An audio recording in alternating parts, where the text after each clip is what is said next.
quand je vous entends parler, quand je vous vois, eh ben, mon père n'est pas mort. Vous incarnez mon père. Merci, c'est gentil. Merci, merci. Hein. Voilà. Dernière campagne pour le patron du Front National.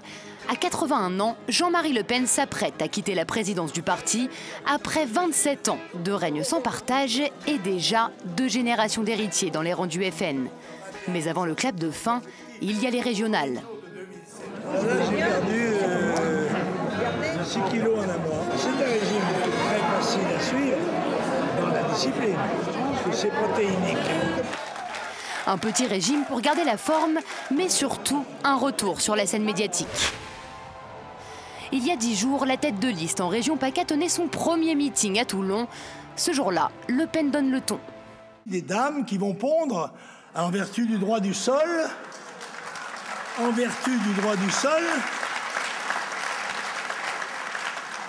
qui fait que un cheval qui accouche dans une étable, eh bien, est réputé faire des vaches. Parlez-lui de dérapage, Le Pen vous répondra liberté de parole. Encore et toujours, le leader d'extrême droite cultive un goût certain pour la polémique.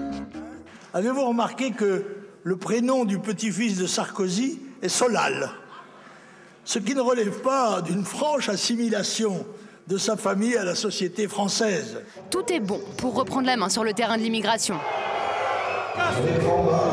Le Pen joue gros sur ses régionales.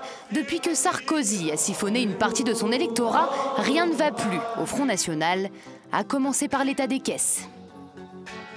Le nerf de la guerre, c'est l'argent. Et avec 7 millions d'euros de dettes, la guerre semble assez mal engagée. Selon certains, le FN vivrait même son crépuscule. Il n'y a pas de crépuscule, non. Je vous dis, tant qu'il y a de la vie, il y a de l'espoir.